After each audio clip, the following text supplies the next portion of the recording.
मुर्जा अली शाह साहब के पास जाना है। हमारे बड़े होनहार कॉरेस्पॉन्डेंट हैं, ऑब्वियसली जियो ग्रुप के लिए करते हैं। और मैं जो लोग कह रहे थे ना, सोशल दिखाए कहाँ पे हैं वो, जो लोग कह रहे थे ना कि जी ये तस्वीरें दिखाई गई हैं सहाफ़ियों को डराने के लिए, तो आपको मुर्जा अली शाह को देखना चाहिए, जो कीनिया जैसी लॉलेस जगह पे जहाँ पे एक सहाफ़ी का कत्ल हुआ, उसके बावजूद ये बंदा एक दलेर आदमी, एक दलेर सहाफ़ी रिपोर्टिंग करने के लिए वहाँ गया। मुर्जा भाई, आपको बहुत वार्म वेलकम। कल हमने तशद्दुद की बात की, आपके पास क्या खबर है इस बारे में, जो खबर मैंने कल ब्रेक की, और आपको क्या हकायक वहाँ के पता है, मजीद हम शेयर करें हमसे। मुर्तजा भाई, बात जी, करने से कामरान पहले साहब। मेरी तरफ से भी आपको मुबारक हो। जी, बहुत शुक्रिया, ये आपने गए जो कुछ किया। अल्लाह अब ताला उनको स्काइप पे अल्लाह उनकी आवाज़ जरा बंद हो अल्लाह जाएगी, आपको भट्टी खुश साहब। रखे। जी, मुर्जा अली शाह साहब। जी, कामरान साहब, भट्ट साहब, थैंक यू वेरी मच।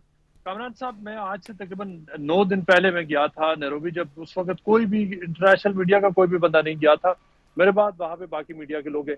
अच्छा, जाने के बाद सबसे पहले मैंने 2 काम किए थे। मैं आपको टॉर्चर वाली बात पे आता हूँ। सबसे पहले जाके मैंने उस इमिग्रेशन के ऑफिस गया कि क्या अरशद शरीफ को ऑन अराइवल वीजा मिला था। मुर्जा भाई, ये बताइए, आप फैक्ट्स बता रहे थे कीनिया के। जी जी, तो आपको देखिए, इस वक्त 2 पोस्टमार्टम रिपोर्ट सर्कुलेशन में। पहली रिपोर्ट वो है जो केन्या से आई थी। ये वो रिपोर्ट है जब मैं नैरोबी पहुंचा था, ये वहां से जाके वहां का जो मेडिकल बोर्ड है वहां से मैंने ऑब्टेन की थी। उसमें कामरान साहब 2 बातें। एक तो जनाब। उसमें लिखा था कि जो कॉज ऑफ डेथ है अरशद शरीफ को, मल्टीपल इंजरीज है। उसमें एक इंजरी जो सर के लेफ्ट से गोली लगी 12/3 का, जिसने जख्म क्रिएट किया, और दूसरी गोली जो बैक से आई। लेकिन उस रिपोर्ट में कहीं पर इसके अलावा और कोई कॉमेंट नहीं था कि बाकी क्या था। लेकिन जब आप वहां पे डेफिनेटली मेंशन्ड है cause of death high velocity fire arm और मल्टीपल इंजरीज। लेकिन उसके बाद हुआ क्या कि वहां का जो नेशन अखबार है जिसने सबसे ज्यादा इस केस को रिपोर्ट किया, उसके 2 जो क्राइम रिपोर्टर्स है वो मेरे पास आए थे आज से तकरीबन 5 दिन पहले। मैं उनके दफ्तर, उन्होंने मुझे बुलाया था कुछ इंटरव्यू के लिए। जी उन्होंने कहा कि उनके पास इस किस्म की इंफॉर्मेशन है कि अरशद शरीफ को टॉर्चर भी किया गया था। मैं सच्ची पूछा, मैं उस बात पे यकीन नहीं कर सका। मैंने समझा वैसे ही रिपोर्टर खोज लगा रहे। तो मैंने उनसे कहा कि हमारे पास नहीं। और अब तो उन्होंने एक्चुअली मुझे बुलाया था, वही पोस्टमार्टम रिपोर्ट जियो पे चली थी, उसके बाद और न्यूज में छपी थी। तो उन्होंने कहा कि नहीं, इससे ज्यादा की भी बात है। खैर, ये मामला वहां पर खत्म हो गया। लेकिन जो कल जो आपने रिपोर्ट किया है, जनाब। उसके बाद मेरी जो इस इन्वेस्टिगेशन से लिंक जो क्रेडिबल लोग हैं जिन्होंने मुझे ऑथेंटिक इससे पहले इंफॉर्मेशन दी, उन्होंने इस बात की तस्दीक की कि उन्होंने न सिर्फ ये कि वो रिपोर्ट देखी है जो पाकिस्तान में तैयार हुई है, जिसमें लिखा गया है, जिसमें मेंशन होया हुआ है कि अरशद शरीफ को actually unfortunately and it's very tragic कि उसको टॉर्चर भी किया गया था। उसके अलावा अरशद शरीफ के बहुत करीबी दोस्त हैं जो अगेन बहुत ही रिलायबल सोर्स है, उनसे मैंने पूछा, उन्होंने भी तस्दीक की टॉर्चर की। और अब से थोड़ी देर पहले मैं आसमा शिराजी के प्रोग्राम में था, जहां बड़े रिप्यूटेबल रिपोर्टर हैं एयरवाई के हसन अयूब खान, उन्होंने भी कहा कि वो इस बात की तस्दीक कर रहे हैं कि जो टॉर्चर है अनफॉर्चुनेटली कि अरशद शरीफ के ऊपर टॉर्चर भी हुआ और बहुत ब्रूटल टॉर्चर हुआ।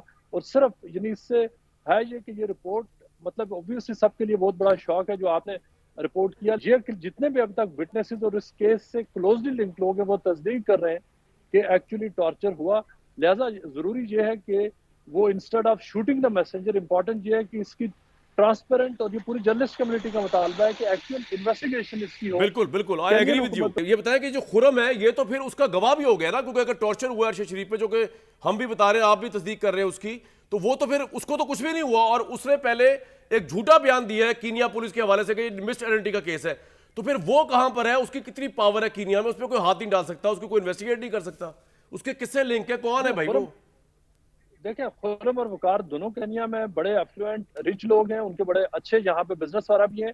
देखिए, खुर्रम का ये इंपॉर्टेंट है थोड़ा, जब मैं आपको सीक्वेंस से बताता हूँ। सबसे पहले खुर्रम ने रिपोर्ट किया कि रोड एक्सीडेंट हुआ है, और फिर पुलिस ने और खुर्रम ने एक्चुअली एक मुश्तरका स्टेटमेंट दी कि रोड एक्सीडेंट में अरशद शरीफ की हलाकत हुई। लेकिन जब केनियन मीडिया ने प्रेशर डाला, जो पुलिस फोर्सेस जो, उन्होंने अगले दिन स्टेटमेंट दी कि नहीं, अरशद शरीफ की गाड़ी से फायरिंग हो गई। उसके बाद खुर्रम गायब है।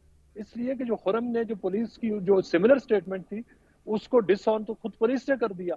सही। वो दिन आज का दिन खुर्रम गायब है। लेकिन मैंने उनसे रब्ता किया, मैं उनके घर भी गया केनिया में, लेकिन उन्होंने बातचीत करने से इनकार कर दिया। उनके जो वकील हैं उन्होंने मुझसे रब्ता किया और उन्होंने कहा कि चूंकि बहुत कॉम्प्लेक्स केस बन चुका है, लिहाजा वो अगर कोई भी बात कहेंगे तो ये केस खराब होगा। खुरम और वकार का अरशद शरीफ साहब से क्या ताल्लुक था, क्यों उन्होंने इनको रखा हुआ था?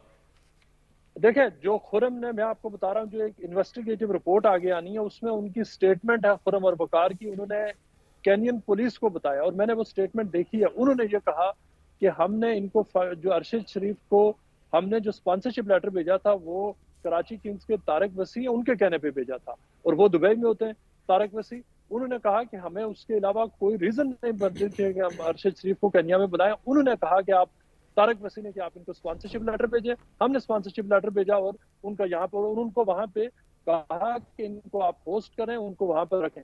सो 2 महीने अरशद शरीफ वहां पर रहे, 2 महीने 3 दिन उन्होंने पूरे केन्या की सरजमीन पर गुजारे, जिसमें से जो 60 दिन है वो उन्होंने जो पेंट हाउस अपार्टमेंट है, जो रिवर साइड अपार्टमेंट जिसे कहते हैं, रिवर साइड ड्राइव पे है, जो नैरोबी के सेंट्रल नैरोबी में, वहां पर वो रहे। बहुत सिक्योर लोकेशन वाला फ्लैट है, बड़ी अच्छी जगह पर है। राइट। लेकिन जो अरशद शरीफ की जो डेथ हुई वो वहां से तकरीबन 4 घंटे दूर एक बियाबान, एक कंप्लीटली एक सराई एरिया, जहां पे मुबैना तौर पे ये खुरम लेके गया, जहां पर एक्चुअली खुरम उनको 22 अगस्त को ले गए। उस रात को मैंने रिपोर्ट किया द न्यूज में और जंग में कि वहां पे उस रात अमेरिकन इंस्ट्रक्टर्स भी मौजूद थे। 23 तारीख की शाम को खाना खाने के बाद 8 बजे वो वहां से निकले और रास्ते में उनको अरशद शरीफ को शहीद कर दिया गया। एक और बात कामरान साहब ये सुनते चले, ये आज अब हमने रिपोर्ट किया कि जो पुलिस ने कहा था कि एक डगलस नामी एक बंदा, उसकी गाड़ी गुम हो गई। डगलस का मैंने इंटरव्यू किया, आज हमने छापा है। अच्छा। डगलस की ये क्विक उसने एक टाइमलाइन दी है कि 7 बजे उस दिन उसने जाकर रिपोर्ट किया कि मेरा बेटा मेरी गाड़ी लेके भाग गया। 7 बजे उसकी गाड़ी गुम हुई। 7:20 पे 23 तारीख पे शाम को उसने पुलिस को रिपोर्ट किया। उसी दिन शाम को वो फिर कह रहा है कि 9:30 पे उसका और उसके बेटे का राब्ता हो गया। 9:30 उसने पुलिस को बता दिया कि मेरा बेटे के साथ मामला खत्म है। 10 o'clock यानी 10 घंटे के बाद अरशद शरीफ को उस दिन, उस रात को शहीद कर दिया गया। और पुलिस ने कहा कि हम स्टोलन गाड़ी ढूंढ रहे थे। लेकिन अब जो बिल्कुल नई डायमेंशन सामने आई है कि वो जिस गाड़ी की बुनियाद में अगर पुलिस ने अरशद पे गोलियां बरसाई, वो गालियां, जो गाड़ी है वो तो डिफरेंट बहुत मेक था, पहले ये से ही डिफरेंट। पुलिस